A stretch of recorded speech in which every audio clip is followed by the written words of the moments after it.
Mad Catholic is created by ordinary people with deep faith and lots of questions, so we all can unbox our faith. Now, here's your host, Kelly Wurth, and today's special guest, Robert Shine.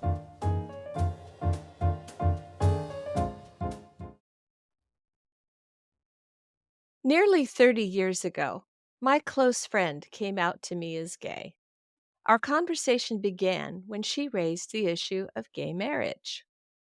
I was drenched in the Catholic catechism then as I prepared to come into communion with Rome.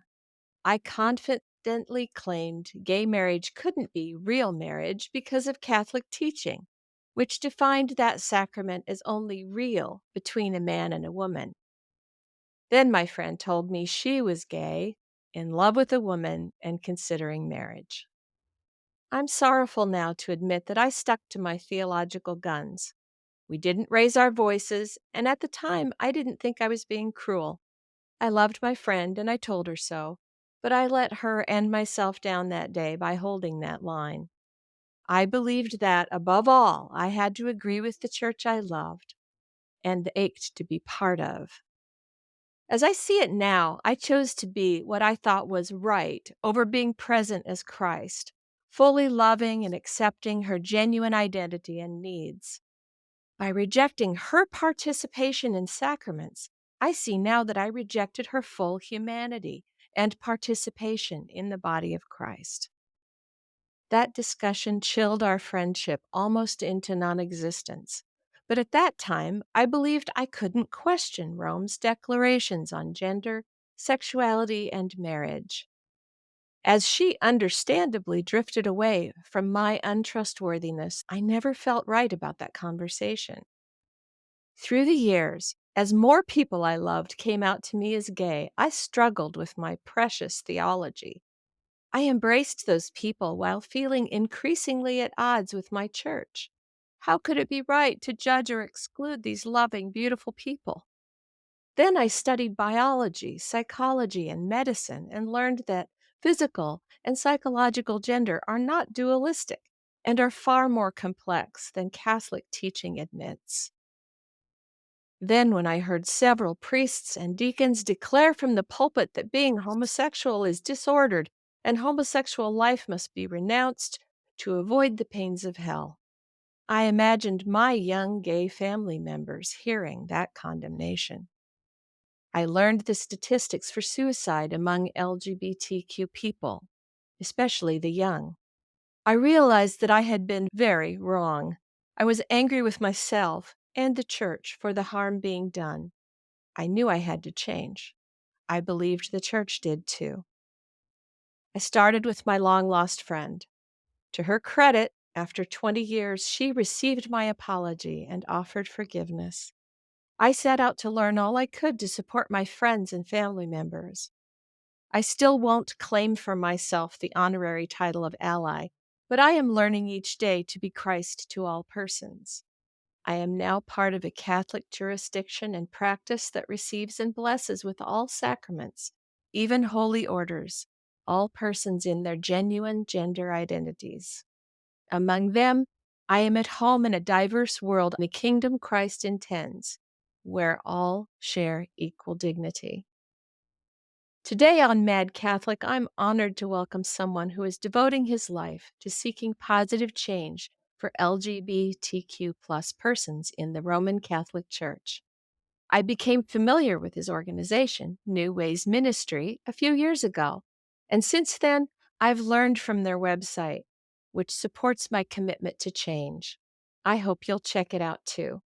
I'll provide the link later in this podcast. Robert Shine, whose pronouns are he, him, is the Associate Director of New Ways Ministry, a Catholic outreach that educates and advocates for equity, inclusion, and justice for LGBTQ plus persons, where he has served since 2012. He is the author of A Home for All, a Catholic Call for LGBTQ Non-Discrimination, and is managing editor of Bondings 2.0, an online journal for Catholic LGBTQ plus news, opinion, and spirituality. Bob has degrees in theology from the Catholic University of America and the Boston College School of Theology and Ministry. Bob, welcome to Mad Catholic. I'm so glad you could join us today. Well, thank you, Kelly, for welcoming me and having me on for our conversation. And let me just say, thank you for sharing a bit of your journey to set the context for this conversation, because I think your story is the story of so many people, so many Catholics who the coming out experience of a loved one has moved mountains in our lives. So thank you for that. Welcome. Well, it becomes very personal and it sheds a brand new light on what you think you believe. I have a t-shirt that says, "Be careful who you hate, it may be someone you love." And I like Mm-hmm. to wear that one. So, if you could share with us your journey to working at New Ways and what that means to you, that would be a great start. Sure. I am a cradle Catholic. I grew up in Massachusetts at a very Vatican II oriented parish. I had good priests, but more so many good women who were leaders in the community who mentored me, informed me, my mother and father included. And I was going to be a priest. That was the goal. So I went to the Catholic University of America in Washington, D.C. to study philosophy and theology and prepare for seminary. And while I was there, to this day, the university doesn't recognize an LGBTQ student group, but I joined a few others in co-founding. Um, there had been a student group and it was shut down in 2002, actually. And this was 2010 or so. We were trying to restart it. So that's where I got started organizing on LGBTQ issues in the Catholic world. I would not come out for several more years myself, but at that time I joke with friends we were really good allies. Many of us, I think you start in Catholic spaces as a really good ally and then eventually come out. But while I was at Catholic U, I met Frank DiBernardo, New Ways Ministries executive director. New Ways is actually located just a few miles from Catholic U. Then I graduated, degree in theology, looking for a job, wound up at New Ways thinking I would stay for a year, sort of figure out what I was doing. And I've been there 12 years this summer. Yeah. So yeah, that was 2012 I started. And it's just been a wonderful time. Perhaps I'll just say a little bit about New Ways Ministry, the organization's history. We were started in 1977 by a priest, Father Robert Nugent, who's since deceased, and a nun, Sister Janine Gramick, who's still with us. In the early 1970s, Janine was approached by a gay man, Dominic, who she'd befriended, and he asked her, "What is the Catholic Church doing for people like me?" And Janine said, "Well, I don't really know. So let me look into it." And she's very earnest. So she did. And she realized, oh, nothing.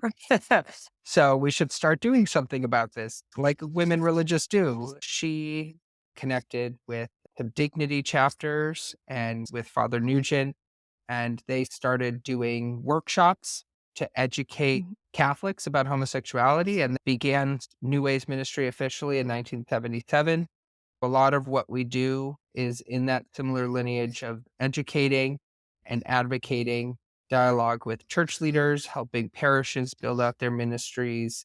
We often say that our ministry is as much, if not more so, for cisgender and heterosexual Catholics to help them understand LGBTQ identities and whatnot, as much as helping LGBTQ people, because Yeah. Janine and Bob's whole thing was the church overall needed education.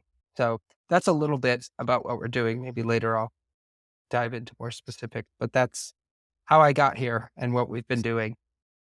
That's a great introduction. Thank you for that. And it sounds like God had a plan for you. He had you right in the neighborhood, I love Catholic U, and it's a joke that I have never been able to get more than a few miles from there. right? Well, So that's funny. yeah. Yeah. What you say about the Catholic Church needing education is really big. And that's why I'm delighted to have you here today because it's not the LGBTQ people who need changing. It's our hearts and our minds. And so I think about how I was in that story I told you at the beginning, so earnest and wanting to be a good Catholic. And yet, as with all spiritual development, we grow and we realize we have to own things and we have to wrestle with them. But for so many people, there's even a lack of understanding as to what the church's real position is right now. A lot of people think that just being gay is a sin. Is that true in the eyes of the church? This is a common misunderstanding. So, in some Christian traditions, the simple identity of being lesbian, gay, or bisexual, that is sinful. But that is not the official position of the Catholic Church. The teaching of the Catholic Church differentiates between one's sexual orientation, which church documents refer to as permanent, innate, morally neutral, to some extent. There is the term objectively disordered, but that's a philosophical thing, not a psychological term. Right. So there's a difference between that orientation and activity. It's the activity, sexual activity, that is deemed sinful. But simply being gay, that is affirmed by the church as the way we are made. That doesn't always come across as clearly as it should, maybe from church leaders, but that's in the documents. Okay.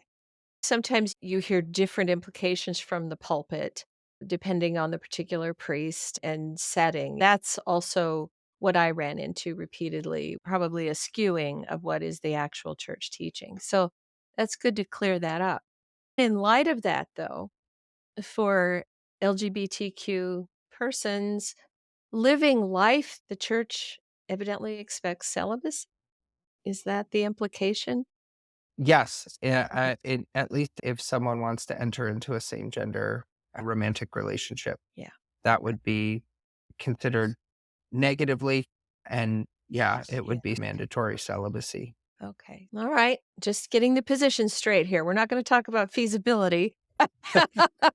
But at this point, just sorting out the teachings. Okay. So Mhm. now recently, and pardon my Latin, it's probably terrible, but with fiducia supplicans, did I get close? Very close. Yep, Very close. that was Okay. great.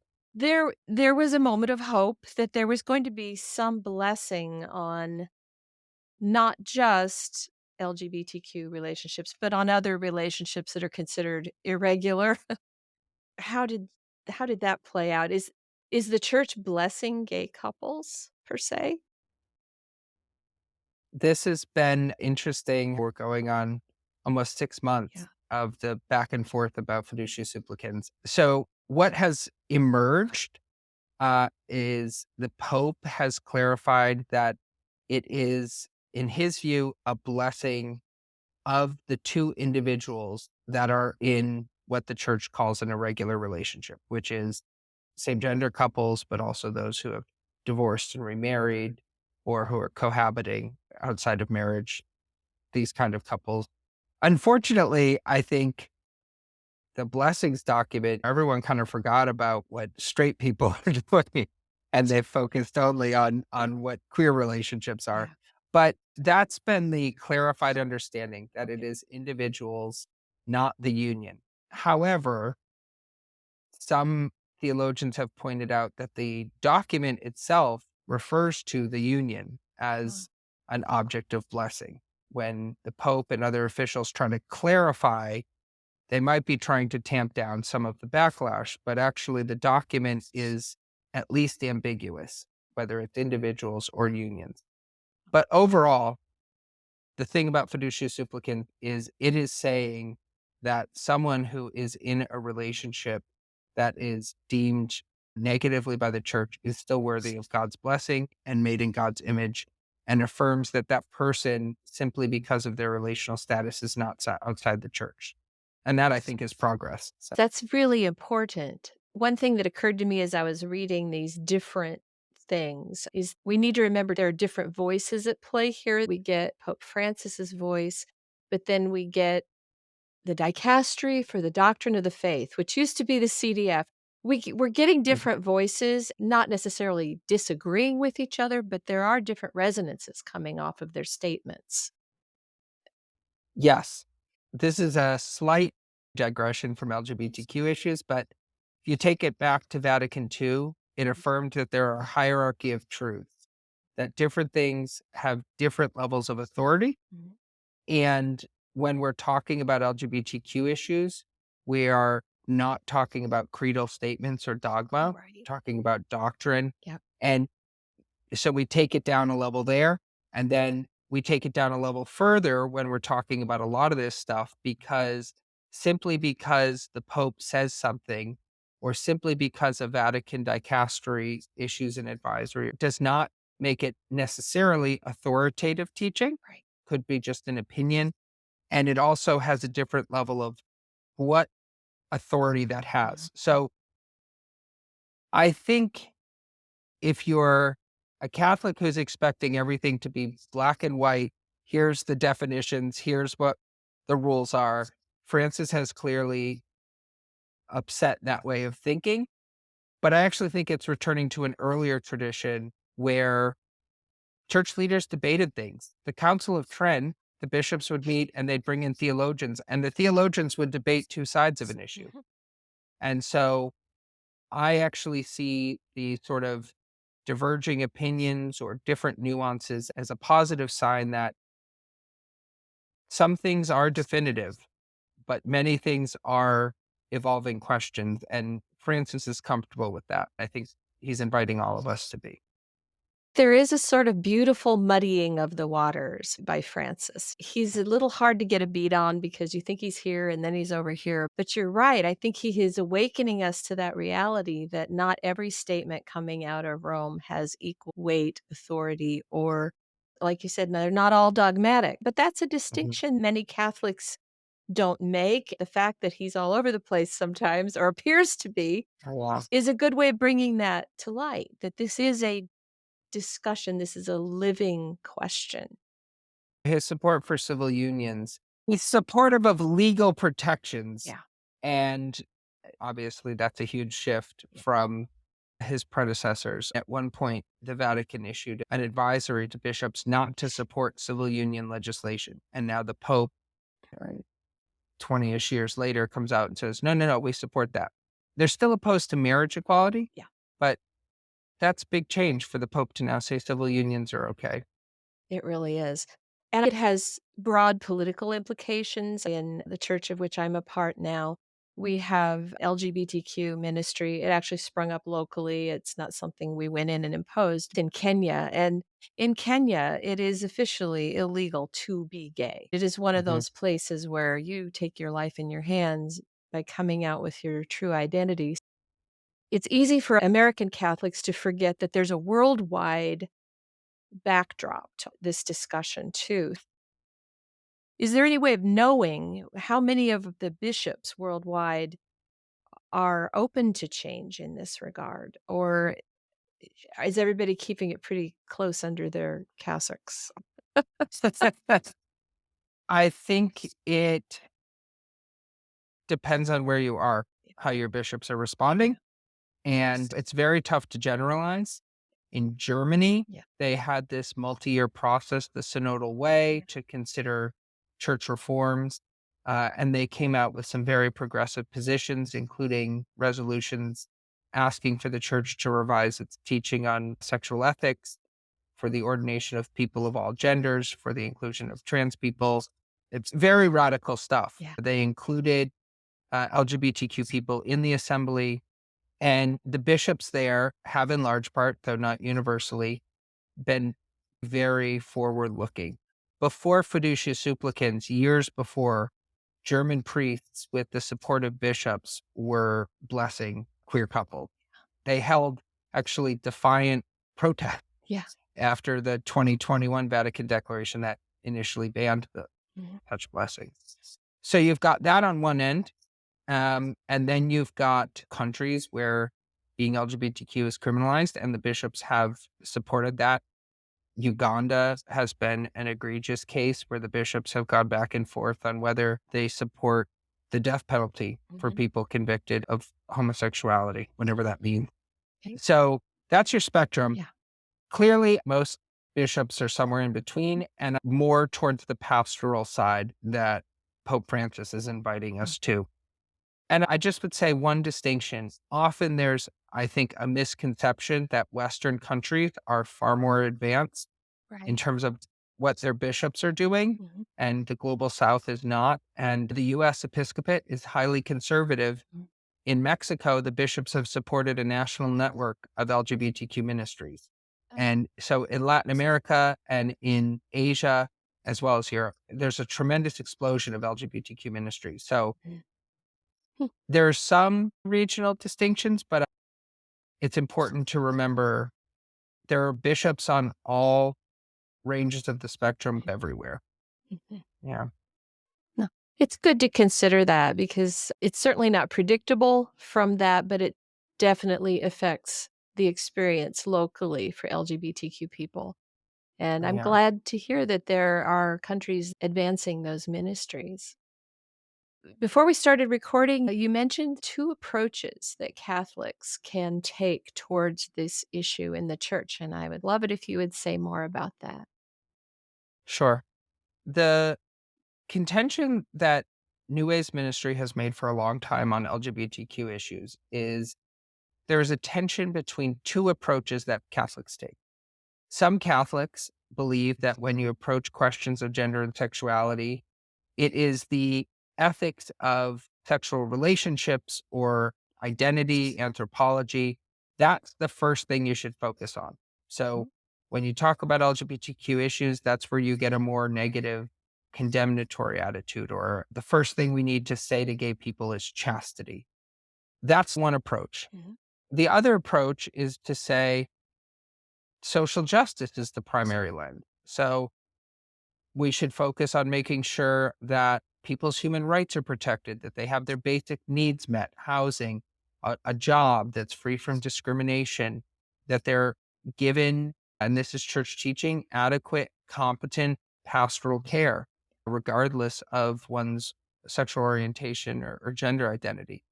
And so the church is caught in a tension because Catholics are advocating for often one or the other. And we contend that social justice is the primary lens through which, at this point, the church should view LGBTQ issues.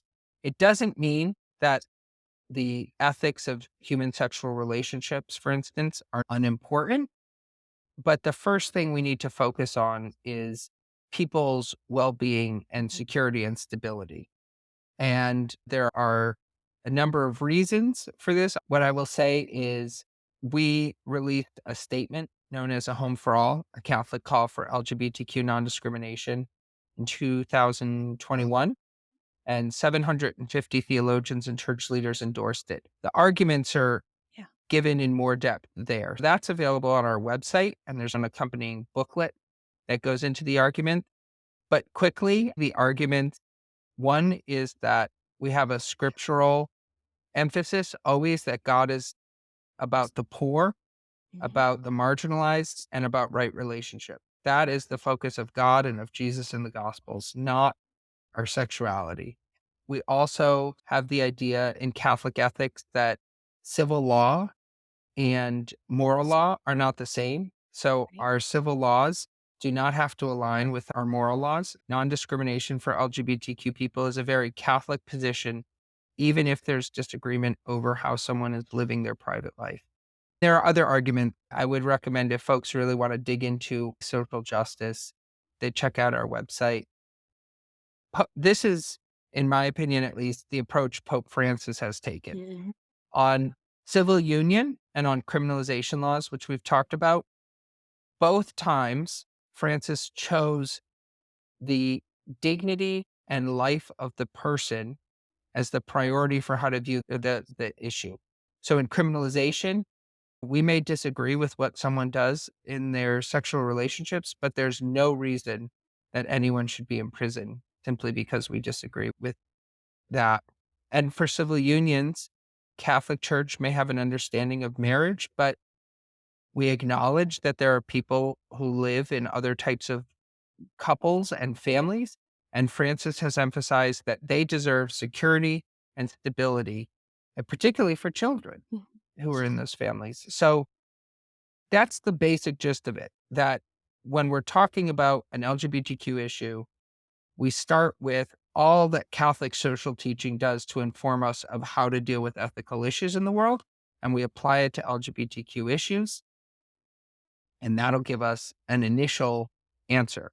And then once we're fully defending the human rights and well-being of LGBTQ people, then let's talk about some of the other ethical considerations. But that's the gist of it. I give a full workshop on an argument. It seems that those two approaches you can find in almost every issue in the church today. There's a sort of granular way that people focus on the moral behaviors, but then there's the larger view of the social justice. It's part of our history to have those two things wrestling it out. But an important choice when we are looking at any issue is how are we going to relate to people? Are we going to you shouldn't be doing this, or are we going to say the love of Christ compels us to care in a pastoral way for people first? Certainly, morality is not unimportant, but it's also sometimes very local and cultural. There's not necessarily a universal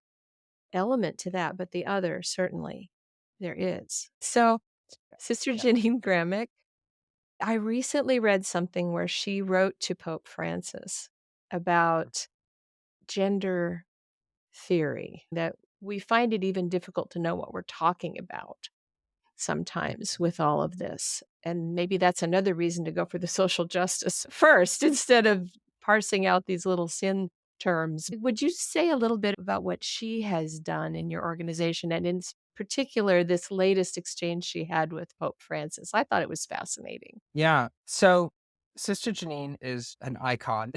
She devoted her life to LGBTQ equality in the church. I won't go into all the details, but she was investigated for it. The Vatican sort of prohibited her and Father Nugent at one point from doing ministry with homosexual persons, and then told them, you can't even talk about the sanction and the process of being investigated. And she said, I'm not going to collaborate in my own oppression, and has continued doing this work, but carried that censure as she was doing ministry. Then Pope Francis came along, maybe 3 years ago. She began a correspondence with the Pope and explained New Ways Ministry's full story and her full story. The Pope thanked her for giving him the full story because he says, sometimes you don't get everything. And they've continued to exchange letters with one another. In October of last year, the New Ways Ministry staff actually had a meeting for nearly an hour with the Pope at his residence. I was able to attend, and it was a marvelous experience, like a mountaintop experience. Yeah. Still doesn't feel like it actually happened. But Janine and Francis were saying it's like meeting a pen pal. They had a very friendly rapport. They've talked about in the correspondence LGBTQ issues, but also, just sharing more personal parts of their lives and about their families and that stuff. So that brings us to April with the incident you referenced, when the Dicastery for the Doctrine of the Faith issued its Dignitas Infinita, its Declaration on Human Dignity, which had the condemnations of gender ideology and what they termed sex change. It was a very upsetting document, very negative towards transgender and non-binary people, and very pastorally painful. So Janine wrote to Pope Francis and said, basically, this has hurt a lot of people that I love. Transgender people are not an ideology, but human beings. And, to the Pope, an invitation to rethink what had been said about the trans community.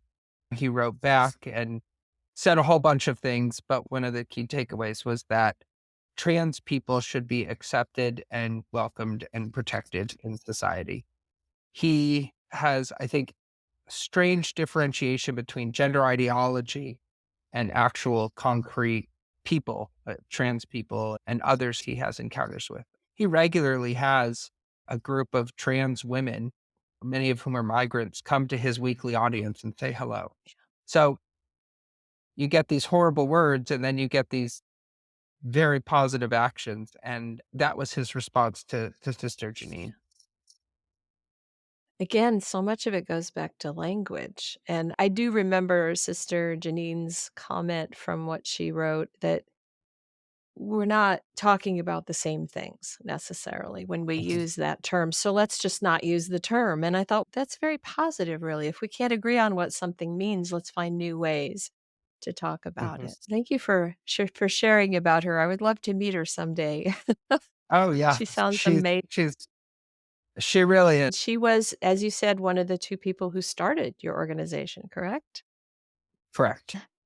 Pope Francis has done so much that is positive, and I want to say that before we go into this next part, which is, boy, has he had a tough week.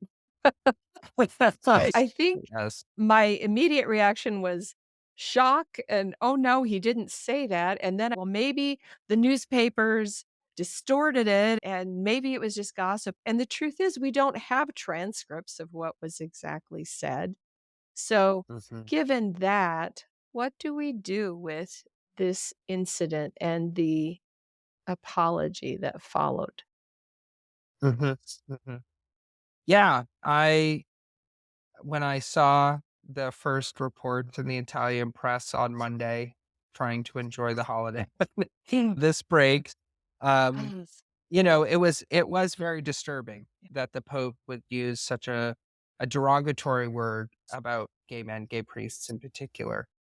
I think it is hard to know what was actually said, but it seems he hasn't denied using that term. Yeah. And he did issue through the Vatican spokesperson an apology for the harm that it caused to people. My my take on the situation is, all of us, I think at times are not aware of what the most appropriate thing to say is. Now, Yeah. that is certainly a harsh word that he used. I I don't want to give him a pass and I don't want to diminish the harm that is done, but I think all of us should be judged based on the whole of our actions and words. He admittedly has a mixed record on a lot of this, but I think compared to anyone who has sat on the throne of Peter, he's incredibly positive. His humility to apologize so Yeah. quickly too, when he realized this had hurt people, is notable. So I am conscious of the harm that the word caused. I'm also not perhaps as concerned as maybe others are. What I'm more concerned about is his beliefs about gay priests, not the term that was used, but the larger understanding of how he actually understands gay men in the priesthood, and specifically whether gay men should be accepted to seminary. He's gone back and forth all over the place, leaning more negative. And so does he really think that gay men should not be accepted to seminary, as was reported?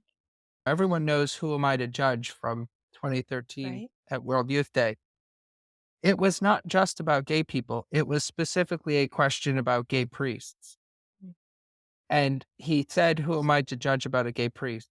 So throughout his papacy, he said contradictory things almost about gay men in the priesthood. And that's where I actually think the real problem with this whole incident lies. He needs to clarify Mm. how he actually understands this. I think it was the theologian Father Brian Massengale, who's an openly gay priest, who says in an interview yesterday, the Pope needs to meet with openly gay priests. I mean, he meets with gay priests all the time, but Right. how many of them are open? Yeah. The Pope needs to encounter the men who are serving the church so faithfully every day, who are open about their identity and have claimed that and integrated that. And maybe that would help his understanding. So I am I'm less concerned about the word and I'm more concerned about actually the policy Mhm. or the understanding that was expressed in that. I hear what you're saying, and it's as if he still, for all of his love for so many LGBTQ people, has an underlying concern that there's something pathological about gay sexuality. Heterosexual men come in and make vows of celibacy and keep or don't keep them, and no one's making an issue of that. I understand the celibacy is a given, but he's suspicious of gay sexuality. We all deal with degrees of homophobia, but it seems like there's something residual there that he, as you said, needs to understand more in himself, but also to talk to more gay priests about how do they manage their sexuality as celibate persons who have made these vows. So I agree with you. There's a need for growth there in Mhm. Francis's understanding because we can't blanket this group of people. We can't trust their sexuality. That's not how it works. Oh, Yeah. yeah. And really, the solution, I think some people have posited that what he's talking about is not really homosexuality, but it is the clerical culture which relies on silence and authority and hierarchy and Mhm. exploitation. Mhm. That is not that is not what a product of homosexuality. That is a product of structural illness Mhm. in how the church operates. It just so happens that gay priests get scapegoated for that, Yeah. in part maybe because there's so many gay priests that the priesthood looks like that.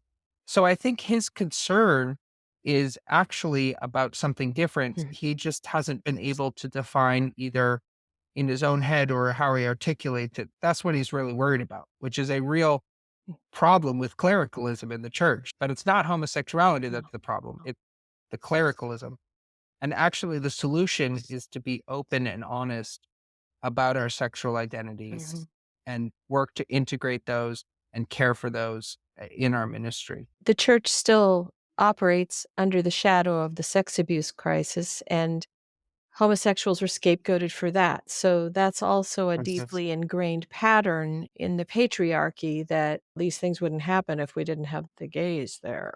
It's just Mhm. that scapegoating, as you mentioned. So it's Exactly. deep. It's deep. And as a woman, I'm tangentially related to all this too, because the whole feminine problem, we don't want the women getting power either. So it's a lot Yeah. there that needs re-educating by knowing people, by letting people in and having those open discussions that you're talking about. Yeah. One of the things that most moved me in my journey with this, it's not an issue. It's this part of being human about sexuality and the diversity that is real was my realization how damaging all of this is to LGBTQ persons. Now, these teachings or declarations have had real impacts on the communities, on individuals, and you hear some things about that. I think you mentioned Dignitas infinitas. Dignitas Infinita. Can you talk a Yeah. little bit about the impact that had on the trans community? Mhm. Sure. The Declaration, for those who don't know, was on the topic of human dignity. And at the end, it addressed some contemporary concerns that the church has with issues around human dignity and beyond gender. The first part of the document is a beautiful, well cited explanation of why Catholics affirm the human dignity of every person. It's excellent. And then it fails to apply it to some contemporary issues, often around gender and sexuality. It just takes its principles and throws them out the window. So it ends up with a very negative framing, condemning gender ideology and condemning medical gender transitions. Mhm. And that's very damaging and harmful Yeah. to people. And it's not just to gender diverse people, it's to all of us who love them Yeah. and to really anyone who is in the pews Mhm. and supports LGBTQ people. This hurt. The reason I think it hurts so much is because so many Catholics are pro LGBT. In the US, I know the statistic best, 80 something percent, I think the high watermark support non discrimination protections. The good majority, depending on which survey you look at, maybe up to 60 something percent support equal marriage rights. Wow. The internal church polling shows people support pastoral care, acceptance. And beyond polling, you just see so many Catholics, particularly in the last decade or so of Pope Francis's papacy. They're starting LGBTQ ministries. Catholic schools are developing better policies. How do we support Mhm. students? How do we support people entering the church? How do we support all kinds of folks, families, parents of LGBTQ people? The harm is so great in part because Catholics are so supportive of the community. And that's why the harm is so widespread when something negative is done. It obviously impacts trans and non binary people and loved ones most, but I think the broad effect is because so many Catholics understand that diverse sexual and gender identities are part of God's creation. They're not divergences from it. Right. Wonderful. In your organizational mission statement, you use the term that you would foster holiness and wholeness within not just the Catholic LGBTQ community, but also in the whole church. Please describe to us some of your different programs, activities, resources, because as you said, there's already a great sensitivity and a tendency for support there in the Catholic Church. I think if people had more awareness of resources you offer, it could really help. So please tell us. Sure. I'll talk three areas: education, publications, and resources, three broad areas. So, education, we host increasingly a number of virtual trainings and webinars, and we also do in person workshops to help parish ministries start or take their next steps. We call them Next Steps workshops. We do workshops with Catholic schools, campus ministries, religious congregations. So we try to give Catholics the understandings and tools to do this work themselves. We're a small staff, and this is a big issue. It is. So we want to resource people to do this work. Part of that resource is we have a number of publications. One is an online journal called Bondings 2.0 that has daily updates on Catholic LGBTQ news, opinion pieces, and spirituality. So that'll have news posts, it'll have essays from theologians and pastoral ministers. It has Sunday reflections on the gospel readings from a queer lens. That's a good chunk of my work. And then we have different books. I mentioned A Home for All, which has the arguments for why we support that social justice approach. We have an anthology of stories from lesbian and queer women religious. We have an upcoming anthology of LGBTQ church workers stories, some who are fired and some who've been able to stay in the church. Um, we have a book on why Catholics can support marriage equality. We have a book on developing parish ministry, our Next Steps program that we do workshops for is a book. Actually, Liturgical Press published it. It was written by our executive director. So we have all of those written resources. And then finally, we create resources that people can use. We maintain, for instance, a list of Catholic parishes and faith communities that have made some form of public welcome to LGBTQ people. And that's on our website, the whole list for mostly the US, but we're starting to get more international communities on there. So you can look by state, see if there's a parish near you if you're looking for somewhere that's more welcoming. We do that for Catholic colleges. We have something called journeys, which are scriptural reflections with an LGBTQ lens. Mm. These can be either for personal reflection or uh, actually, most times they're used by groups to read scripture in a way that speaks to both LGBTQ people and allies who are invested in equality. We have issue pages, we have chronologies of church worker firings, the Pope's record, all kinds of other tools like that. So Yeah. I feel like that's That a lot. And the other thing I would say is a lot of what we do is consultation. So if Mhm. people are facing, I want to start something, Okay. we're running into a roadblock, something bad has happened. Do you have information about this thing? Contact us. A lot of what we do is just helping people address what's going on in their lives and their context. If you will speak the web address, I'll make sure to put it in as text for people as well. Where can they find this website, which is amazing? I got lost in there for a while. It was beautiful, really detailed. So much good stuff there. It's www.newways, that's plural with an S, ministry, that's singular with a Y, .org. So newwaysministry.org. Super. As I said, I will make that available in the text and also at the end of the video.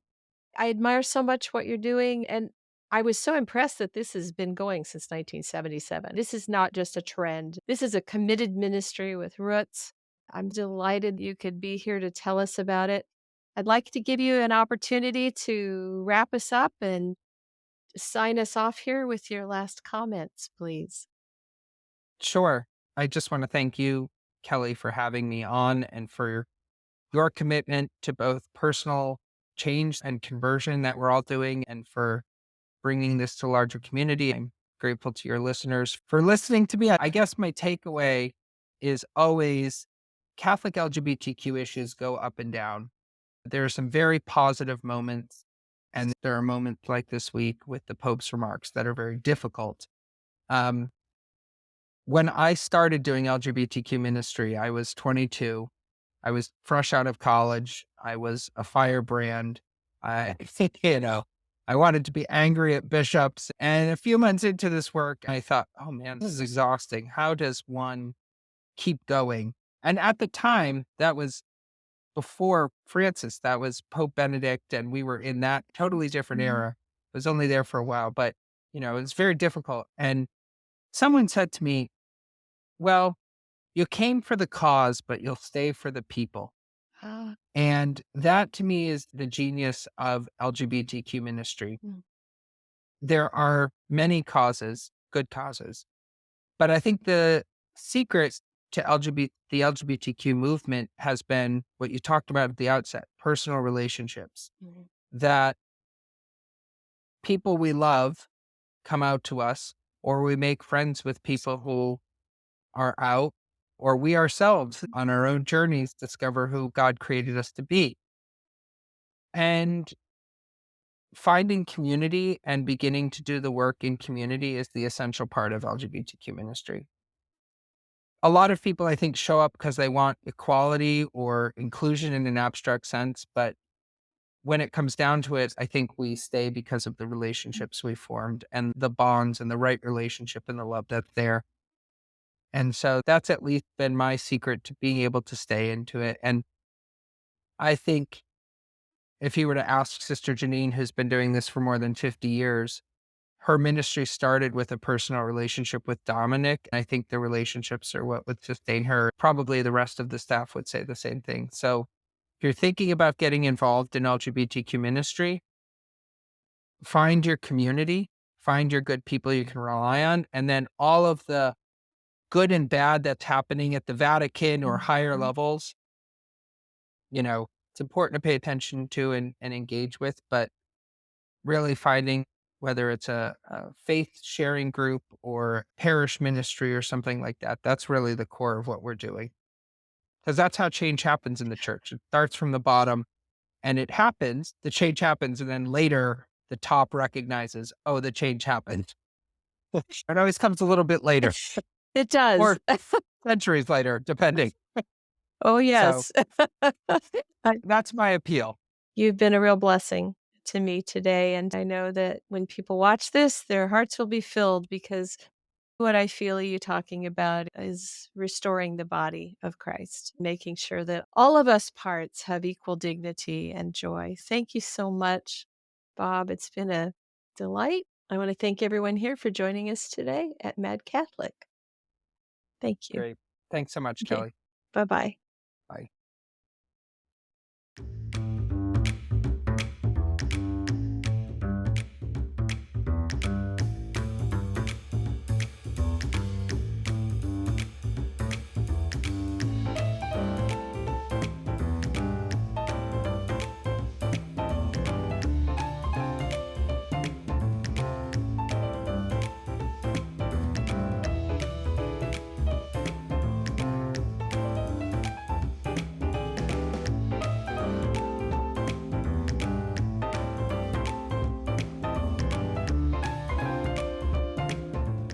Mad Catholic is sustained by the grace of God and the communion of saints. Say your prayers, kids, and until next time, give heartfelt thanks to God.